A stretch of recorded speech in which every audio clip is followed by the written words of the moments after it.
숨을 들이쉬면서 내 마음이 극락정토, 내쉬면서 내 성품이 아미타불. 내 마음이 극락정토, 내 성품이 아미타불. 내 마음이 극락정토, 내 성품이 아미타불. 내 마음이 극락정토, 내 성품이 아미타불. 내 마음이 극락정토, 내 성품이 아미타불. 내 마음이 극락정토, 내 성품이 아미타불. 오늘은 관음제일입니다. 관음제일은 관세음보살님의 지혜와 자비를 빌려서 오늘 하루 동안 관세음보살처럼 살겠다라고 하는 서원을 하는 날, 그리고 그 서원을 실천하는 날이라고 이렇게 좋을 것입니다. 오늘은 또한 출가한 본성 스님의 부친 되시는 김해오인 김길주 영가의 사후 사제가 되시는 날이기도 하고, 또 오늘 우리 요양원에 계시다 돌아가신 김창호, 김인호 가대일문건속 등의 아버님 김해오인 김재홍 영가의 사후 초제일이기도 합니다.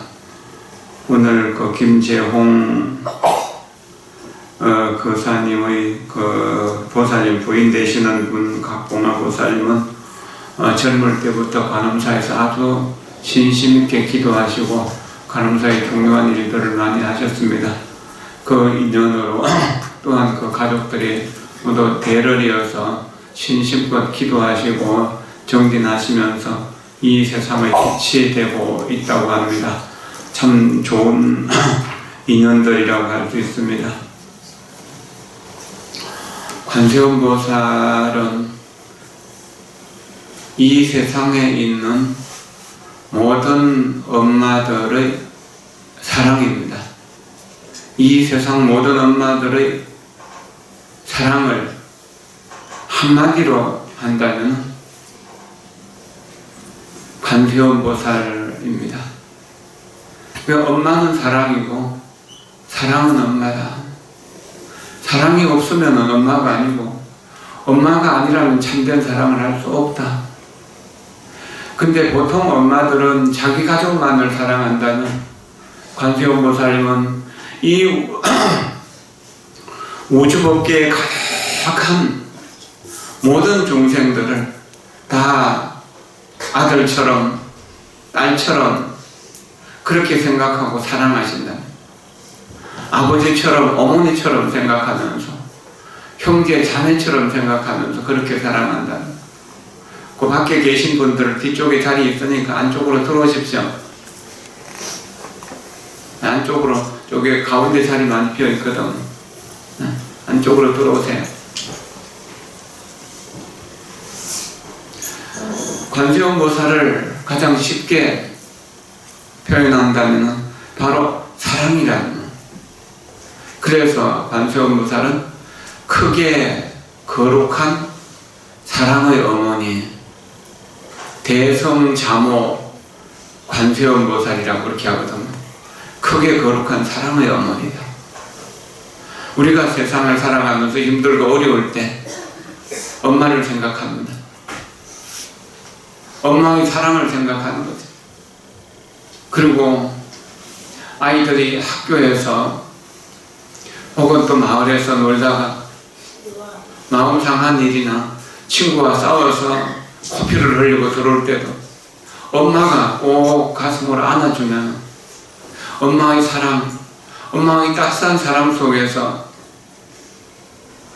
분노도 슬픔도 괴로움도 아픔도 눈물도 다 행복으로 바뀌게 됩니다.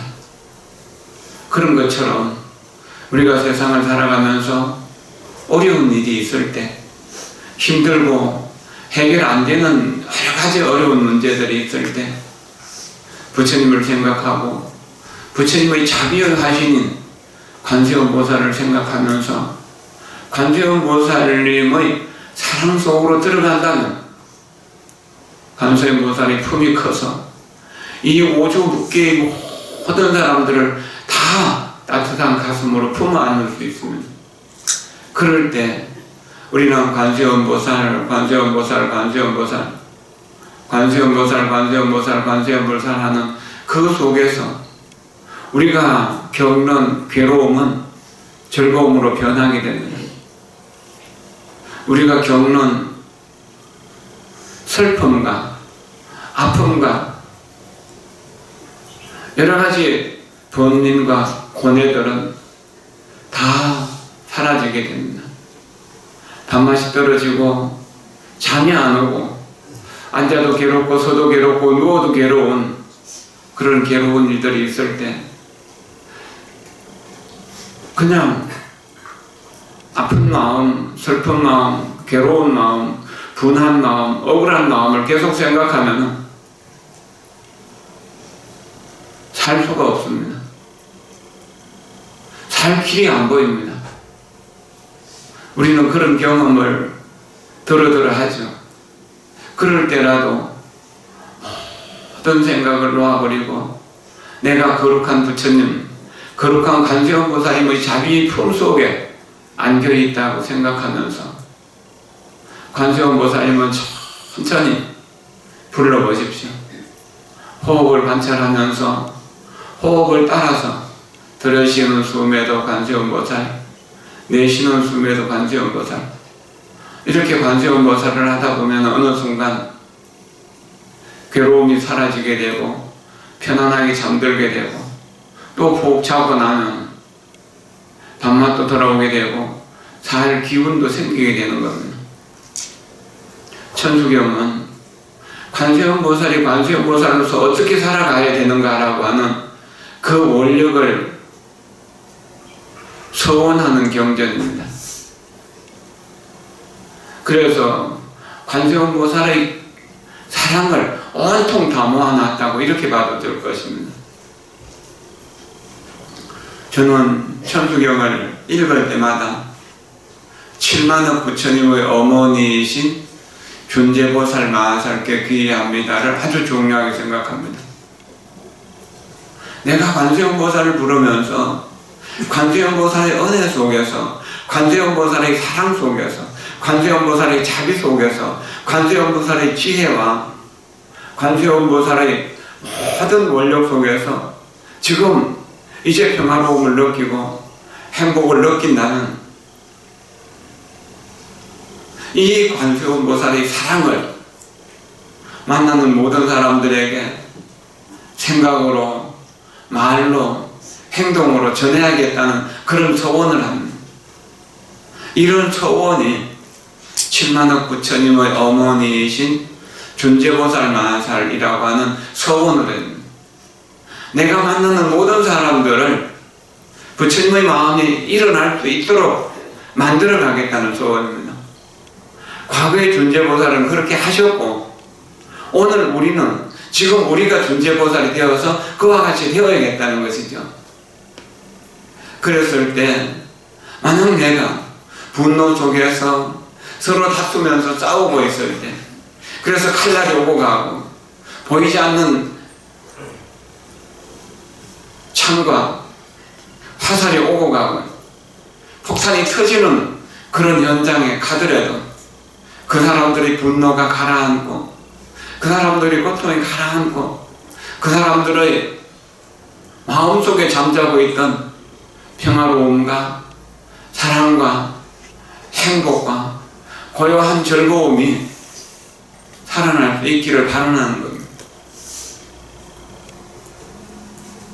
화가 나서 미쳐 돌아버릴 것 같은 그런 생각입니다. 마음이, 가슴이 펄펄 끓는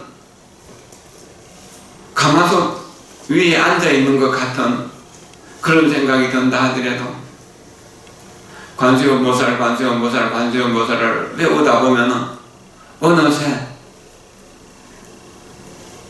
그 펄펄 끓는 가마솥 같은 마음, 가마솥에 앉아있던 것 같은 그 뜨겁고 괴로운 마음이 고요하고 평화로운 극락세계 팔공덕수가 철철 넘치는 그 오색 연꽃이 피어나는 그 연못에서 목욕하고 있는 것과 같은 그런 즐거움으로 바뀌게 될 수 있습니다. 관세음보살의 위실력은 여기에 있는 것입니다. 이런 날을 옛 어른들이 한 송이 연꽃이 끓는 물에 비리라 이렇게도 했고, 활활 타오르는 불꽃 속에서 연꽃이 피어난다, 화중생년이라고 이렇게도 이야기를 했습니다. 우리는 사바세계에 살고 있는 중생이라고 하는 것을 부정할 수 없습니다. 우리 마음이, 우리의 본성이 부처님이라는 사실을 굳게 믿는다고 하더라도 우리의 현실은 고통을 피하기 어렵습니다. 나고 늙고 병들고 죽는 이런 시간적인 고통 속에서 내가 얻고 싶은 것이 너무 많기 때문에 다 얻을 수 없는 고통, 내가 사랑하는 사람하고만 늘 같이 살 수 없고 여러 가지 인연으로 이별할 수밖에 없는 고통, 미워하고 원망하는 마음을 쉬지 못했기 때문에 미운 사람과 원망스러운 사람과 만나지 않을 수 없는 고통들이죠. 이것은 이 육신이 있는 한 피할 수 없는 일들입니다. 이렇게 사고팔고가 항상 우리를 침범하고 있습니다. 이럴 때 관세음보살을 부르면 됩니다. 관세음보살을 부르기만 한다면 모든 문제는 자연스럽게 풀리게 됩니다. 촉한 마음으로 간음 기도를 해서 건강을 회복하신 분도 많이 있고, 지극한 마음으로 기도를 해서 자기 스스로 성취하신 분, 가족을 성취하시게 한 분들도 많이 있습니다. 우리 매일 365일 동안 360일 이상 간음사 법당에 출근하시는 보살님, 그것을 30년 동안 출근하던 그 엄마가 어제 아들 데리고 아들이 행정고시에 합격했다고 부처님 전에 공양 올리겠다고 했었습니다. 어릴 때 엄마가 법당에서 기도하면 아이는 내 방에서 같이 차도 마시고 그렇게 있었는데, 그런 아이들이 여러 명 있었죠. 다 이렇게 보면은 여기 성공하는 쪽으로 가고 있어요. 성공한 사람의 뒤에는 반드시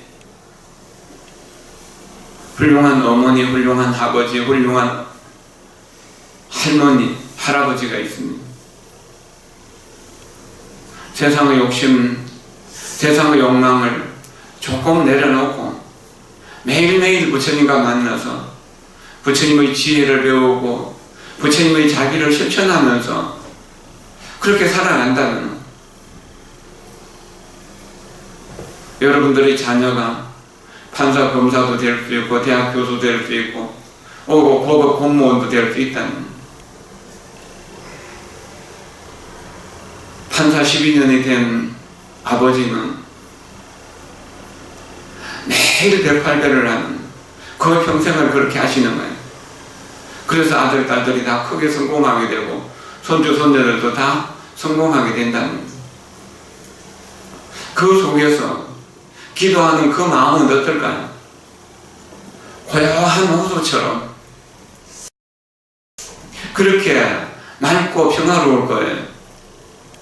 그 고요한 호수에 삼라만상이 비추던 것처럼 모든 일들을 원만하게 처리할 수 있는 능력이 생기는 겁니다. 중생은 받을 수밖에 없습니다. 그러나 우리가 간음 기도를 하면서 관세음보살을 부를 때 우리는 관세음보살이 됩니다. 관세음보살이 될 때 참을 수 없는 분노가 없는 것이며 용서할 수 없는 원한이 없습니다. 그럴 때 사랑할 수 없는 사람도 없다는 것을 이해하게 됩니다. 이해는 모든 사랑의 토대입니다. 이해하는 눈으로 부모님을 보면 부모님이 우리를 키우기 위해서 얼마나 고생을 하셨는가, 얼마나 땀을 많이 흘리고 눈물을 많이 흘렸는가, 얼마나 많은 피를 흘렸는가, 얼마나 많은 젖을 먹여줬는가, 그런 것을 알게 됩니다. 그러면은 부모님을 더 정성스럽게 모실 수 있습니다. 살아계신 동안도 정성스럽게 모셔내는 것은 당연하지만 돌아가시고 나면 정성스럽게 49제를 또한 모시면서 공덕을 지을 수 있습니다.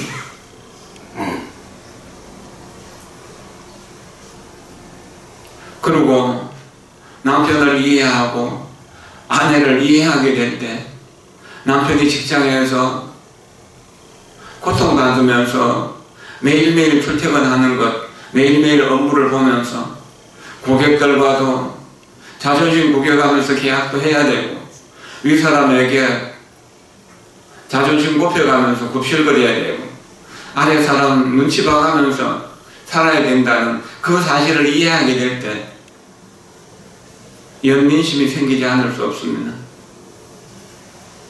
그 연민은 사랑이 생기게 하는 토대입니다.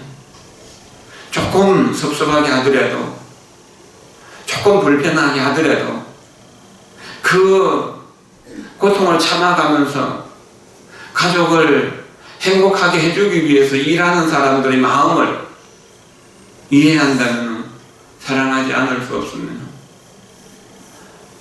남편이 아내를 생각할 때도 아내가 맞벌이를 한다면 직장에 다니면서도 얼마나 고생을 하실까 하는 것과 아이를 잉태하고 낳아서 키우는 과정 속에서 정말 정성스럽게 모든 것을 바쳐서 아이를 키우는 그 아내를 생각해 준다면 얼마나 사랑스럽지 않습니까?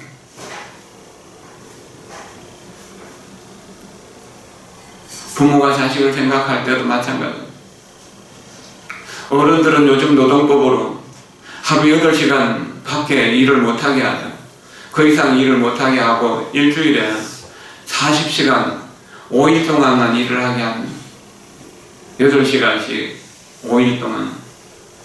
그런데 부모들은 자식들을 하루 16시간 이상씩 365일 이상을 공부를 해도 더 닥달을 하고 있지 않습니까?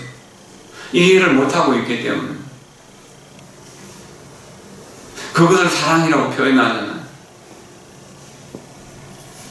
어른도 감당하기 어려운 공부를 아이들에게 강요하는 것, 이것이 진정 사랑일까요? 이것이 행복을 창조하는 것일까요?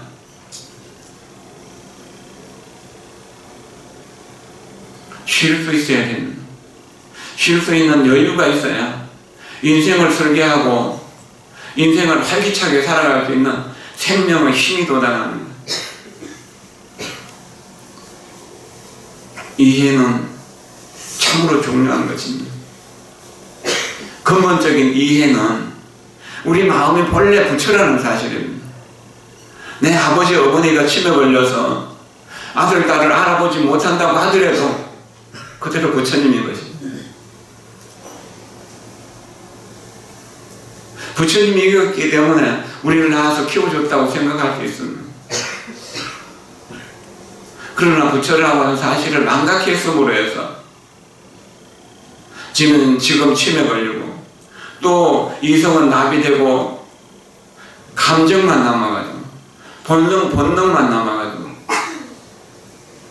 자식들을 괴롭히기도 하고 자식들을 힘들게도 한다는 사실을 알게 되면 그래도 아버지를 어머니를 더 잘 모실 수 있을 것입니다. 치매 걸린 어머니가 매일 똥을 싸서 벽에 바르는 그런 상황 속에서 그 제부 되시는 분이 어머니를 향해서 항상 어머니를 향해서 절을 하시고 어머니를 위해서 독경을 하시고 어머니를 위해서 연부를 하시고 어머니를 위해서 기도하셔서 어머니가 그 시어머니가 치매에 다 나서서 며느리를 향해서 고맙습니다, 감사합니다 하면서 사시다가 돌아가신 그런 사례들도 있습니다. 지성통신이라고 하는 지극한 정성은 귀신도 움직이게 하고 귀신에게도 통합니다. 근데 지극한 정성으로 다가가면 어떻게 사람 마음을 움직이지 않겠습니까? 우리가 너무 쉽게 사는데 익숙해 있고 너무 편하게 사는데 익숙해 있기 때문에 진정한 사랑을 모르고 진정한 생명의 가치, 인간의 가치, 가족의 가치를 모르기 때문에 사랑한다는 이름으로 가족들을 괴롭히고 가족들을 어렵게 하고 가족들에게 고통을 집어주고 무거운 짐을 지어주는 그런 것은 아닐지 반성해 봐야 될 일이 아닐까. 물론 여기 계신 분들은 다 정성스럽게 기도하는 불자들이기 때문에 부처님의 아들, 딸이기 때문에 그렇게 안 하실 거라고 생각합니다만 이 사회가 경제적으로, 정보적, 정신적으로 여러 부분에서 풍요로워졌습니다. 아는 정보가 얼마나 많이 흘러넘칩니까? 좋은 것들이 얼마나 흔합니까? 그런 물질적인 부를 이루어가는 과정 속에서 우리는 정말 잃지 말아야 될 사랑을 잃어버렸습니다. 가족을 깊이 있게 이해하고 사랑하는 능력을 잊어버렸습니다. 이것이 오늘 우리가 안고 있는 고통의 문제의 핵심일 겁니다. 이제 우리 마음속에서 잠자고 있던 사랑을 일깨워내야 됩니다. 이해할 수 있는 능력을 일깨워내야 됩니다. 지혜는 이해할 수 있는 능력입니다. 모든 존재가 부처님이라는 사실, 모든 가족이 은혜로운 분이라는 사실을 깊이 있게 이해하는 것입니다. 가족들이 없으면 우리가 행복을 얻을 수 없다는 사실을 이해하는 것입니다. 그리고 자비는 사랑하는 능력입니다. 깊이 있게 이해해서 은혜로운 분이라는 사실, 지혜로운 분이라는 사실을, 소중한 존재라는 사실을, 구경에 부처님의 본성을 가진 부처님이라는 사실을 깊이 있게 이해한다면 어떻게 사랑하지 않을 수 있겠습니까? 이해하는 만큼 사랑할 수 있고 사랑하는 만큼 행복해지는 것입니다.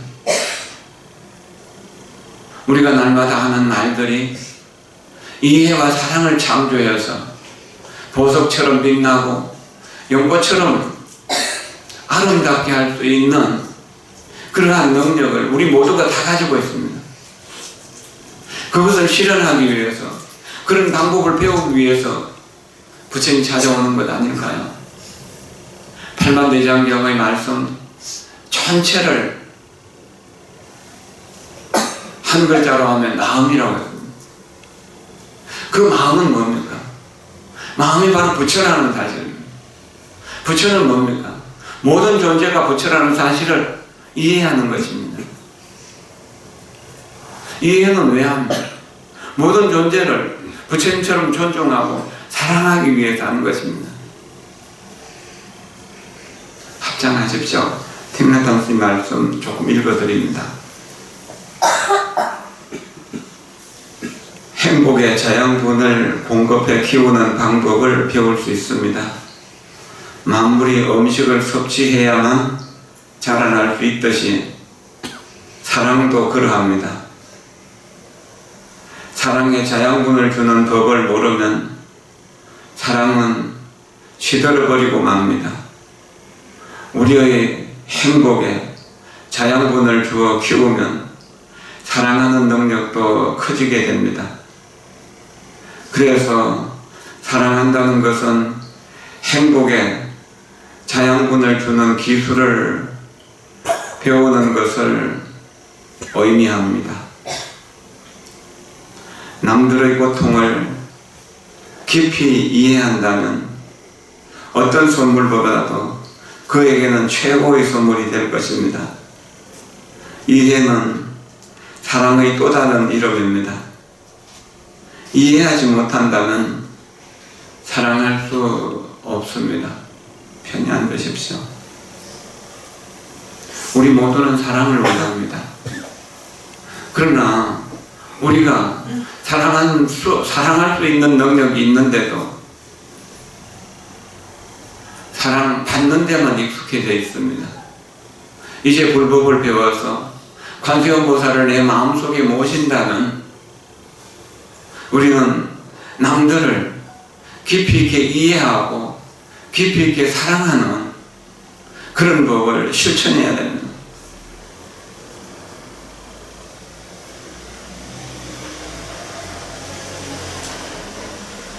참사랑은 모든 행복의 토대입니다.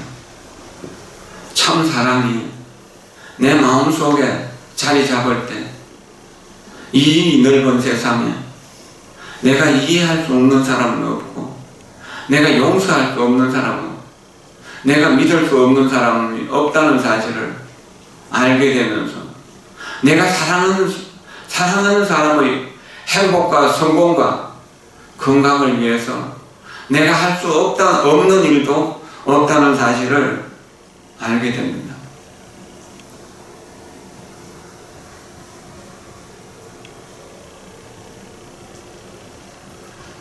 잠깐 또 합장하십시오. 참사랑은 아름다움과 신선한 굳건한 자유로움, 평화로움을 줍니다. 참사랑에는 살아있다라는 진정한 기쁨이 포함되어 있습니다.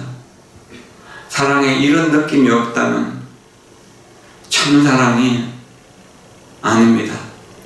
편히 앉으십시오. 참사랑. 이 참사랑을 실현한다는 것은 참으로 거룩한 삶을, 거룩한 행복을 꽃피우는 일이기도 합니다. 그러나 우리는 그 잘난 자존심을 앞세워서 참사랑을 실현하지 못합니다.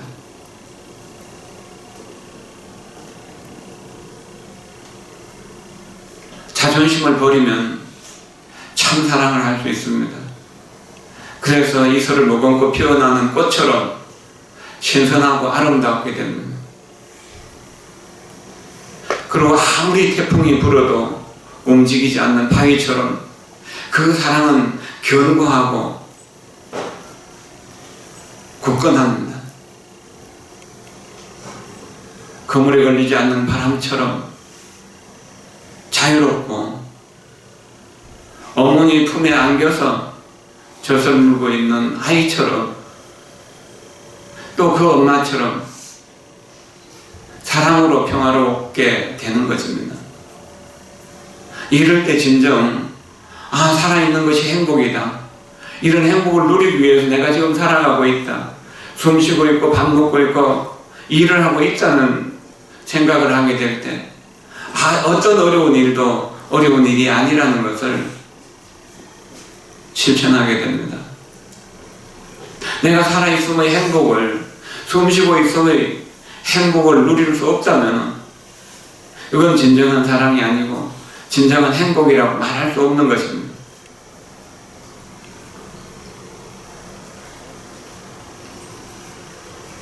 사랑은 삶의 의미, 삶의 가치, 삶의 소중함, 생명의 존귀함을 늘 새롭게 일깨워줍니다. 그래서 우리가 그런 사람으로 되어갈 수 있도록 이끌어줍니다.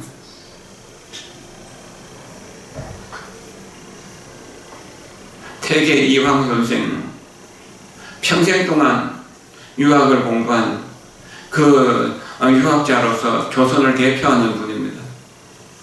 이분의 철학을 한마디로 하면은 공경경자 한 글자라고 했습니다. 긍경철학이라고. 공경 속에 거하면서, 공경 속에 머물면서 이치를 공부하는, 우주 자연의 이치를 공부한다는 뜻입니다. 참 사랑을 실현하는 방법도 그와 같습니다. 자식은 부모를 존경하고 아내는 남편은 아내를 서로 존경할 때 사랑은 더 깨끗하고 더 곱고 더 향기롭고 더 신선하고 더 진실한 꽃으로 이슬을 머금고 피어날 수 있습니다. 아침 햇살을 받으며 찬란하게 피어날 수 있습니다. 존경이 빠진다면 참사랑이라고 말할 수 없습니다. 부처님은 부모원 존경의 첫머리에서 이렇게 행동하셨습니다. 1250명의 대중들과 함께 남쪽으로 길을 가시다가 길가에 산기슭에 쌓여있는 마른 뼈무더기를 보고 절을 하십니다. 정성스럽게 절을 하고 또 절을 하고 또 절을 합니다. 제자들이 멈춰서서 마른 뼈무더기를 향해서 절하는 부처님께 여쭙습니다.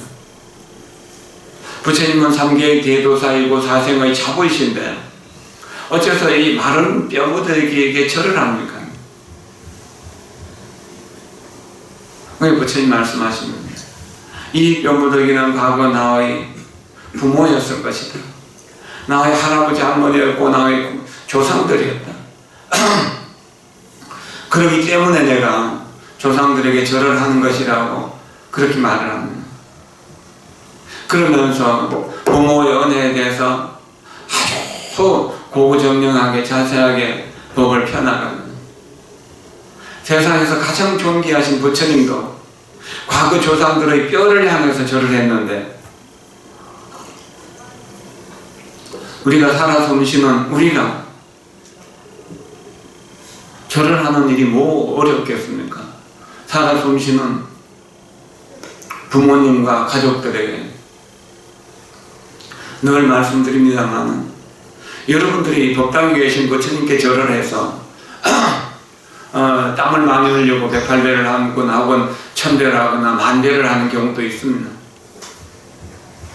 그래도 부처님이 너 왜 절하느냐? 소원이 뭐냐? 내 소원, 자네 소원 내가 들어주겠다고 말하시는 소리를 들은 일이 있습니다.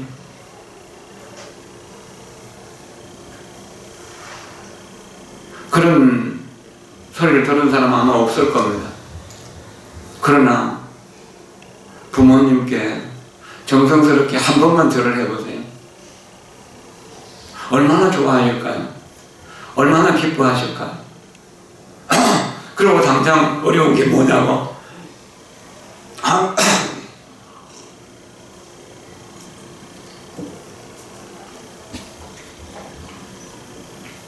필요한 게 뭐냐고 물으실 거예요. 그리고 말하면 바로 해결해 주실 거예요.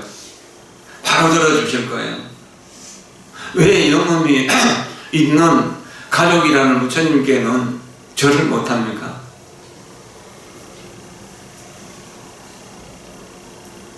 영혼이 빨리 안 나타나는 부처님께는 절을 하면서도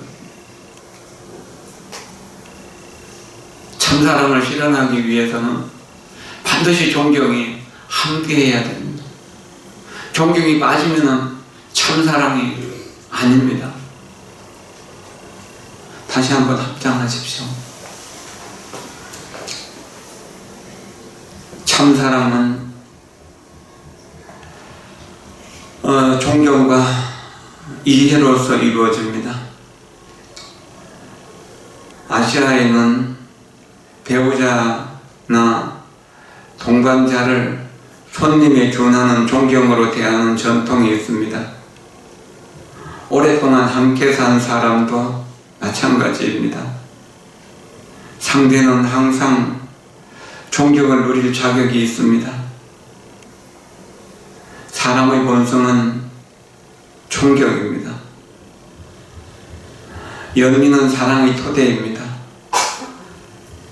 사랑은 행복의 토대입니다. 편안히 앉으십시오. 존경이 빠지면 참 사랑이 아닙니다. 인간이 만든 제도 속에, 굴레 속에 갇혀 있다면 그것은 참 사랑을 실현하는 것이 아니고 참 존경을 실현하는 일이 아닙니다. 태계 이항 선생 아들이 결혼하고 얼마 안 돼갖고 젊은 나이에 죽었습니다. 어느 날 며느리가 사는 이렇게 이제 도량을 이렇게 집안을 둘러보는데 어느 날 저녁에 며느리 방 쪽에서 흐느끼는 울음소리가, 그러면서 일찍 죽은 남편, 그게 자기 아들을 원망하는 소리가 들리더라고요. 참 많은 생각을 했고 참 많은 고민을 했다고. 그러고 며칠 지나서 자기 사돈을 불러서 저 며느라기 데려가라고, 다른 데 개가시키라고 그랬다고 합니다. 이것이 참 사람의 실천이죠. 조선시대에는 여자가 한 번 시집가면은 다시 재혼하는 법이 없었습니다. 그러나 조선을 대표하는 최고 유학자가 청산가부인 자기 며느리를 시집 보냈다는 이야기는 육아에서도 아직도 논란의 대상이 되고 있습니다. 법을 중심으로 하는 사람들은 태계 이 선생이 법을 어겼다고 잘못했다고 말합니다. 그 당시에 비난이 많이 있었습니다. 그러나 인간을 존중하는 사람은 정말 훌륭한 선비라고 그렇게 찬송했었습니다.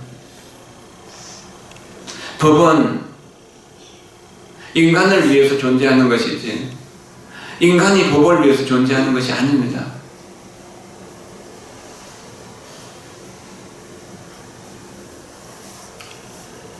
옛날에 어떤 일이 있어서 그 태계 선생이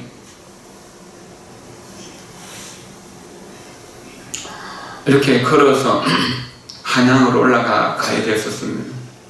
요즘 같으면 KTX나 비행기로 2시간, 혹은 1시간 만에 갈 수도 있지만 옛날에는 보름도 걸리고 한 달도 걸렸죠. 가다가 어떤 집이든지 해걸음 되면은 집의 문을 두드리고 자고 가고 그랬고, 또 가격을 채워주는 것을 그 집안의 자랑으로 삼기도 했었습니다. 그때 정말 어떤 마을을 지나가다가 해가 저물어 갑니다. 그래서 마음이 생각나는 어떤 집에 들어가서 오늘 저녁 좀 재워주라고 그렇게 부탁을 하니까 젊은 주인이 나와서 사랑채로 모시면서 오늘 저녁 편안하게 쉬어가라고 저녁 상이 돌아왔는데 자기 집에서 먹던 음식처럼 그렇게 깔끔하고 자기 입맛에 딱 맞더라느냐. 이 주인, 안주인 손맛이 우리 집 가족들하고 똑같구나, 그런 생각했었습니다. 저녁에 잠을 자고 아침에 그 집 남자 주인이 버선을 새로 갈아 신으라고 한 그릇 갖다 주는데 자기 발에 꼭 맞더라고요. 그러고 아침상을 봤는데 어제 저녁처럼 그렇게 딱 자기 입맛에 맞는 음식을 차려왔더라는 거죠. 그래 이제 편안히 잤다고 하고 아침밥을 잘 먹고 우리 인사를 하고 이렇게 한참 나오다가 멀리 좀 떨어져서 이렇게 그 집을 돌아보니까 그 집 너무 고마웠고 그래서 어떤 한 젊은 여인이 이렇게 멀리서 쳐다보고 있더라고요. 과거에 자기 며느리였던 거겠죠. 말 없는 존경이 그렇게 표현되는 거 아니겠습니까? 존경이 빠지면은 참사랑을 실현하기 어렵습니다. 요즘 우리 가정마다 자식이 부모를 존경하고 아내가 남편을, 남편이 아내를 존중하는 그런 문화가 많이 사라졌습니다. 이것이 우리 사회가 안고 있는 여러 가지 병리 현상일 거라고 생각됩니다.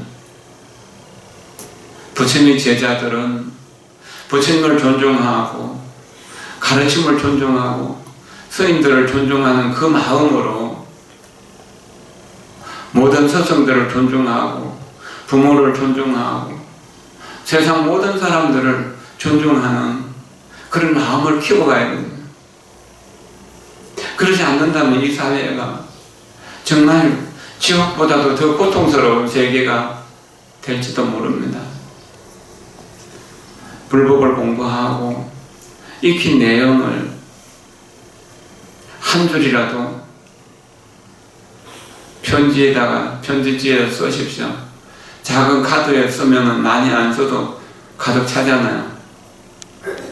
그냥 존경합니다. 사랑합니다. 그렇게만 써도 괜찮아요. 문자로 하지 말고 손편지로 쓰세요. 우리 종무소에 편지를 쓸 수 있는 카드가 준비되어 있습니다. 편지지도 준비되어 있습니다. 부처님 경전을 쓰는 것도 중요하고 다른 좋은 명언들을 쓰는 것도 중요합니다만 가족에게 존경과 이해와 사랑을 담아서 용서와 믿음을 담아서 편지를 쓴다면 가정은 극락세계가 될 것입니다. 가족은 다 극락세계의 보살들이 될 것입니다.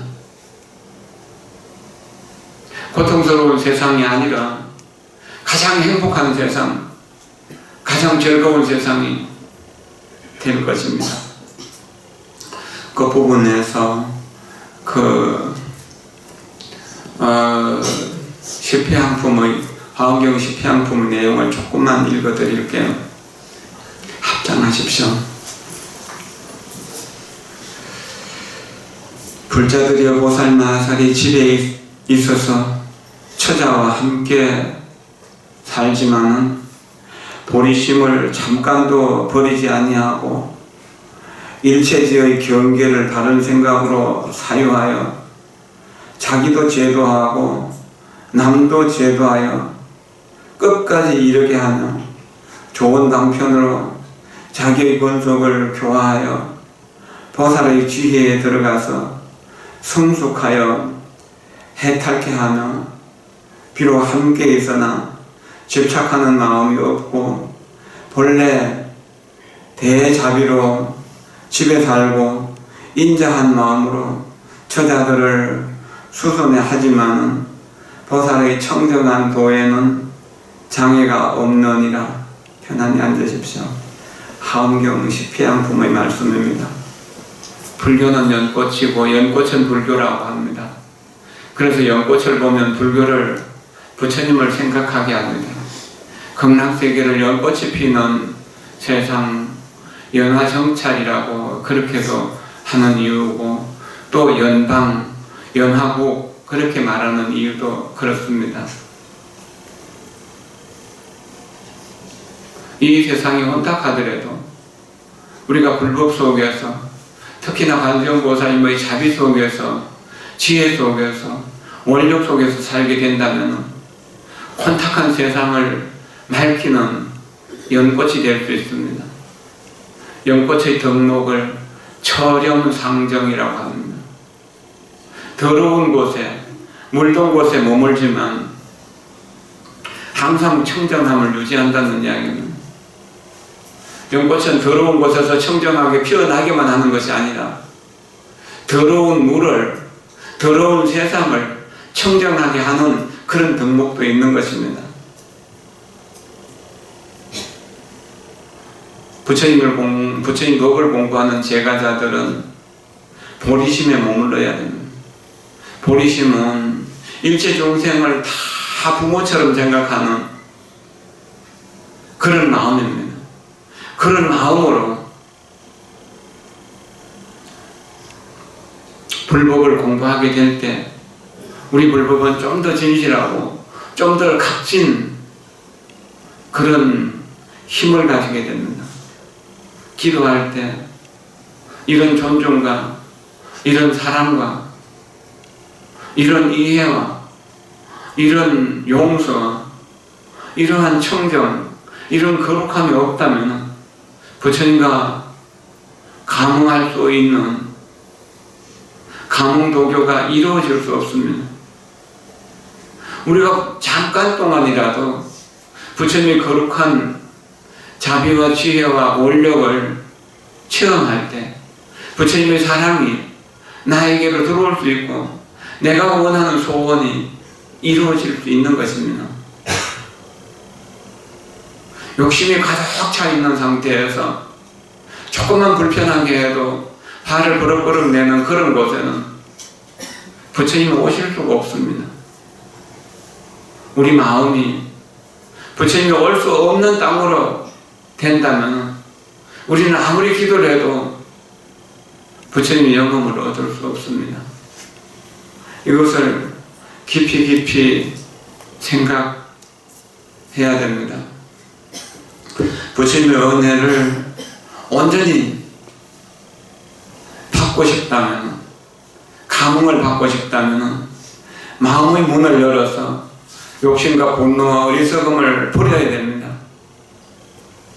그리고 신비로운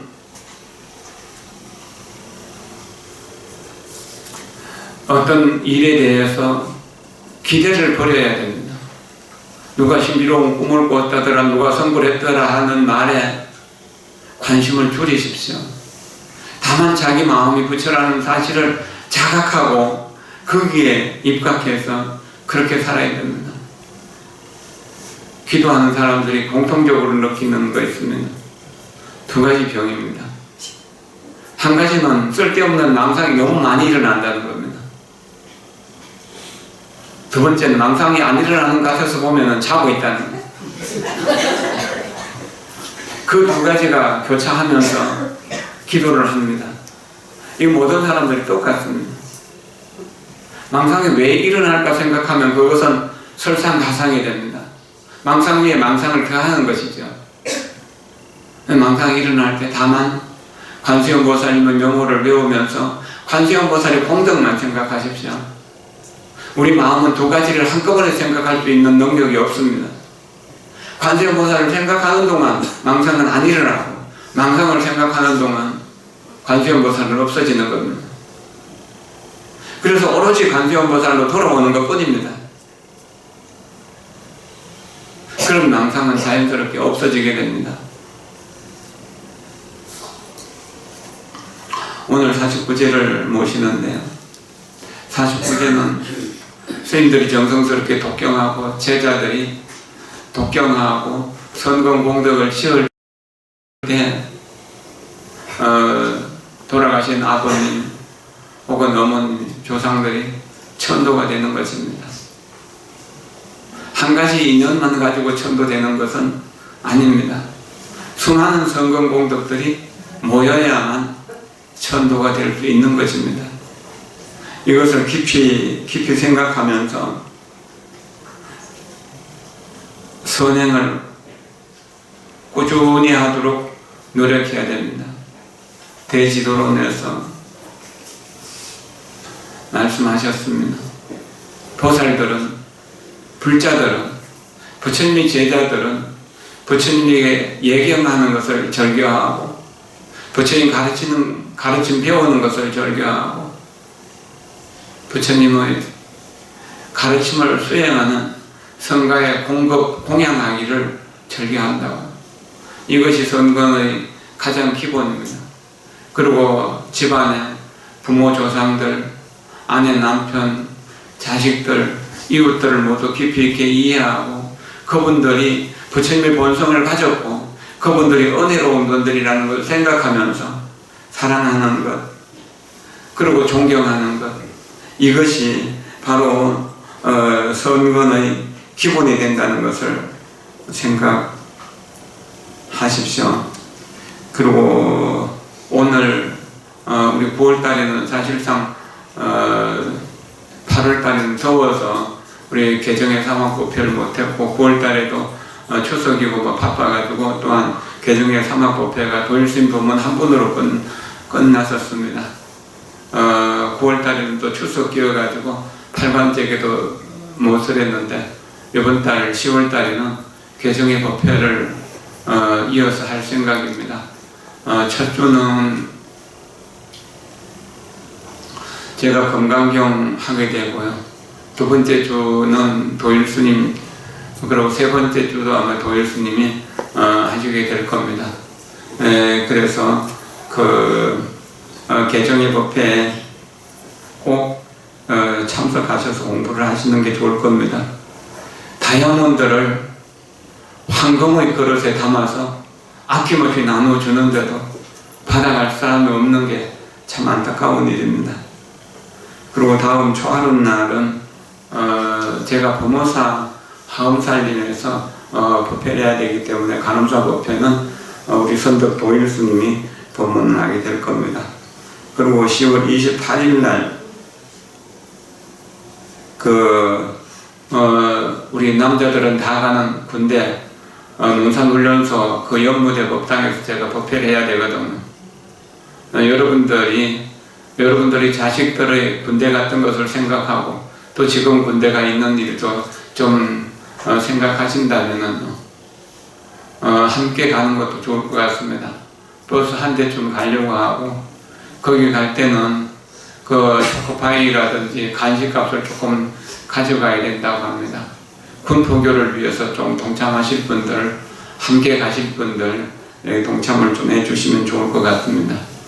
10월 달에는 하늘이 맑고 구름이 자유롭게 떠다니고 코스모스 또 잘 고개 숙이며 익어가는 그런 곡식들, 거위를 나르는 잠자리들, 풀벌레 소리들 속에서 이렇게 책을 읽을 수 있는 또 사색할 수 있는 좋은 계절입니다.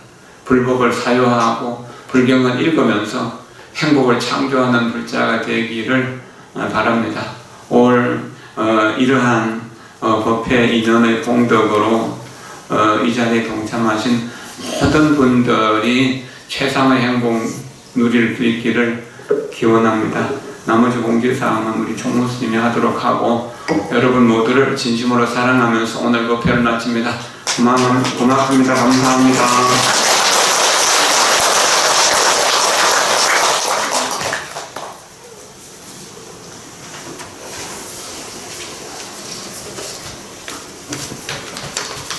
예, 안녕하세요. 공지사항에 드리겠습니다. 아까 전에 저희 법무사, 좀 초하루 법무사 이야기하셨지.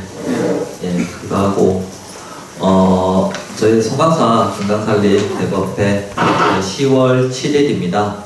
그때 해주스님은 10월 7일부터 막제가 11월 25일까지거든요. 근데 11월 18일날 저희 해주스님께서 법문을 해주시기로 이렇게 했었습니다. 그래서 저희가 차량을 지금 또 접수를 받으니까 가실 분들은 저희 종무소에 가셔가지고 좀 신청을 해주셨으면 좋겠습니다. 그리고 환희불교대학 복지대학 제40기조 호스피스 교육과정이 10월 5일 금요일 오후 1시 반부터 합니다. 주제는 언제나 기쁨으로 더불어 행복하게 라고 해서 해주스님께서 저희가 첫 강의를 이렇게 해주실 겁니다. 교육기간은 10월